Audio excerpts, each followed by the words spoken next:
From giving up vegetarianism after 15 years for Peaky Blinders to not knowing what memes are, here are some details about Cillian Murphy that fans had no idea about.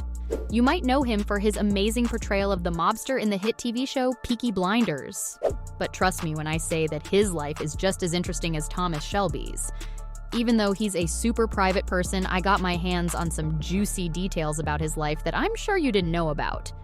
Starting with the fact that he gave up his vegetarianism for Peaky Blinders. He didn't eat meat for like 15 years before that, but playing Tommy took a toll on him. The actor told the Daily Mail that he has to eat a lot of protein and work out to play the role of the Brummy Gang leader well, who isn't even all that buff. And the best part is that he hates it. Plus, not only did he hate the workout regimen, he also hated Shelby's haircut and said that he would never get it himself. But he had to get it done since he had to look tougher than he was, pairing the haircut with the hat, the sexy voice, his intimidating walk, and those cigarettes. All of it worked, so kudos. But the most important change he had to make to his routine was to start eating meat again after 15 years.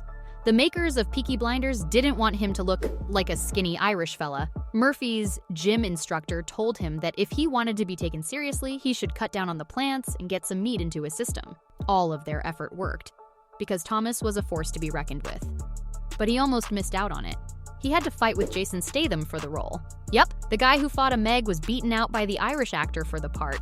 Thank God he did though, because if Statham had played the mobster, the character would have been very different. A governor who blows things up, settles scores, and doesn't back down is a lot more popular than a muscled-up violent action hero.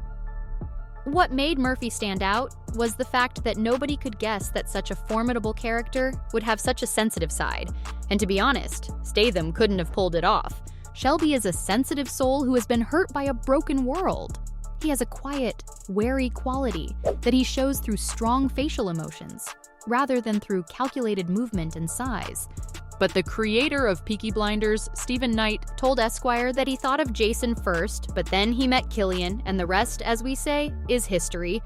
Although the actor hasn't always been this lucky with roles, he lost the chance to be Batman to Christian Bale. Just like it's hard to imagine anyone but Cillian Murphy as Tommy Shelby, it's hard to imagine anyone but Christian Bale as the Dark Knight, because no one can come through with the same depth and seriousness that the American actor brought to the part. He personified the words, "I'm Batman." As Bruce Wayne in Christopher Nolan's series, he gave Gotham City's stifling atmosphere a welcome breath of fresh air, with his intense body language, that sense of danger that surrounded him, and all that moral complexity. Though fans can't help but imagine how cool Murphy might have been. According to The Hollywood Reporter, the 47-year-old actor did a screen test for Nolan in 2003 in the famous Batsuit, but he didn't get the part. It's not like the genius director didn't think the actor had the skills. He gave him another role in the movie as the Scarecrow, and he did the most amazing job. Since then, he's formed a close bond with Nolan. After showing up in The Dark Knight in 2008, and then again in 2012 in The Dark Knight Rises, they had a lot of fun working together. He hired Murphy again for Inception in 2010, and then for Dunkirk in 2017. He also has the lead in Nolan's latest epic, Oppenheimer, a biopic about the man who invented the atomic bomb, which is set to release in July 2023. Murphy has been known to say that he would do any part that Nolan offers him, because he loves working with him and likes his ideas. He added the filmmaker is one of the few directors who still make challenging, demanding films within the studio system. He called his films interesting work on a massive scale. Who knew Cillian was such a fanboy? But the love and respect are mutual, Nolan said. Murphy is one of the best actors of his generation, both on stage and in movies.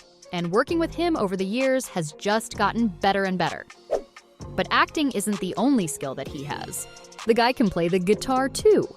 He used to play in a group called Sons of Mr. Green Jeans. The Irishman has a strong musical background. He was the lead guitarist for the band, whose name came from a song on Frank Zappa's album Hot Rats. He told his fans that the band was influenced by Zappa, the James Taylor Quartet, Corduroy and Galliano. He went on to say that the style of the Cork band was made up of a lot of instrumentals and guitar solos that screamed excessive, and that acid jazz had a big impact on their sound. Even though the band had a record deal for 5 albums, they broke up. But Murphy never stopped loving music, and he finally got his show on BBC Radio 6 Music. But if you think all he can do is act, sing, and play the guitar, you're very sorely mistaken. He attended law school too. You all know that to be successful as a lawyer, you need a flair for the dramatic, a talent for performing, a knack for public speaking, and a deep understanding of how people work. Or at least that's what pop culture tells us. Just ask Cillian Murphy. He was going to become a lawyer at first, but when he heard the call to the stage, he changed his mind. Thank God. A very strange stage version of A Clockwork Orange saved him from a life full of paperwork and complicated laws. He had a eureka moment and instantly switched careers. We're glad that he did, because where would we be without him? Nowhere good. I'm sure of it. Although his start in the industry wasn't very easy, he had a rough time with auditions. Today, the Dunkirk actor is praised all over the world for his amazing roles, which grab the viewer by the scruff of the neck and demand to be taken seriously. It all comes down to his dedication to any role that he takes. But the actor has said that he has had trouble with auditions. Don't get me wrong, a lot of actors feel the pressure, but it was a lot worse for Murphy. He told GQ that he isn't good at auditions because, as someone who believes in becoming the character he's playing and learning their inner workings and personality quirks, the process feels too rushed and forced. The amazing actor still gets very nervous before auditions, since you can't get in character if you only have 15 seconds to get ready. Cillian loves being other people, but doesn't feel too comfortable in his skin, which is probably why he hates social media. So if you see him in a bar somewhere, don't ask him for a selfie. He hates that. Buy him a cold Guinness and enjoy that with him. He isn't on any social media sites, and doesn't plan on joining anytime soon either. He does this not because he doesn't like technology, but because he chooses a more old-fashioned way to deal with the problems of today.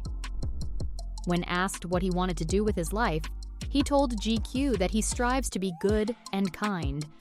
These are old ideas that are becoming less and less common in the modern world. He thinks modesty and respect are the most important things a person can have. The Irish Mirror reported that at an inaugural event for a new empathy-based education program for high schools, the father of 2 talked about the problems young people face in today's society, which is dominated by social media.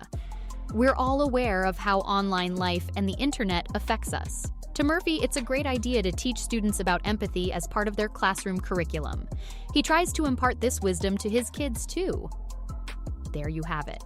From not knowing what memes are to giving up vegetarianism after 15 years for Peaky Blinders. Here were some details about Cillian Murphy that fans had no idea about.